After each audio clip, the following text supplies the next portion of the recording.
ẹ̀yin afẹ́ ẹ̀mọ̀ kú oríire ẹ̀mọ̀ kú oríire tọ́lá òwe kábùkù yẹn lọ bẹ́ẹ̀ ẹ kú oríire o. Àwọn kan ní ẹ ganu wọn kàn ní lábùkù, àwọn kan sì ní kẹ́ ẹ ganu wọ́n láì ní ìsìn.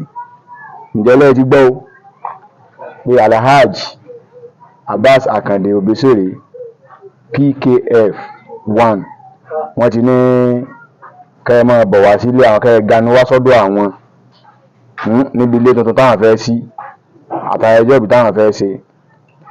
Ẹ̀yin àfáà ìmọ̀ tèmi wá pé wọ́n dákọ̀ àwọn àfáà tẹ́ni kí wọ́n ganu wá, wọ́n dákọ̀ àwọn àfáà bíi oríṣi 3 4. Ẹ dákun ẹ̀yin àfáà tí wọn ò bá ní ẹ ganu wá, ẹ má ganu lọ bẹ́ẹ̀ o. Ẹ dákun ẹ má ganu lọ o. Ẹ̀yin tí wọ́n wá pé kẹ̀kẹ́ ganu wá náà tẹ́lẹ̀ náà bá débẹ̀, ẹ dákun torí tọlọ́hun ẹ sòdodo ọ̀rọ̀ fún Alhaji Akande o, Alhaji Abbas Akande o, ẹ sòdodo ọ̀rọ̀ fún o, ẹ sọ ń tẹ̀sìn sọ fún wọn. Tó bá jẹ́ pé lóòótọ́ lẹ́yìn àfọ́ ọ̀ganu, tó bá jẹ́ pé lóòótọ́ lẹ́yìn àfọ́ ọ̀ganu, ẹ sọ tí ń jẹ́ òdodo ọ̀rọ̀ fún wọn. Alhaji Abbas Akande ẹ sòdodo ọ̀rọ̀ fún wọn, kẹ́ ẹ sọ ń tẹ̀sìn sọ fún wọn gan lórí tí wọ́n fẹ́ ṣe àti gbogbo nǹkan tí wọ́n ń ṣe, ẹ sòdodo ọ̀rọ̀ fún bẹ́ẹ̀ o. Tẹ́ ẹ bá sòdodo ọ̀rọ̀ fún bẹ́ẹ̀, àwọn èèyàn ó tún lè ganu ni o. Mo bá yẹn dúpẹ́ pé ẹnìkan kan yín lábùkù, ẹnìkan kan yín lé. Ẹ̀yin àfáà tẹ́ ẹ bá fẹ́ jẹun tí ó ganu tòótọ́, ẹ sòdodo ọ̀rọ̀ fún Alhaji Abbas Akande nípa ẹ̀sìn o.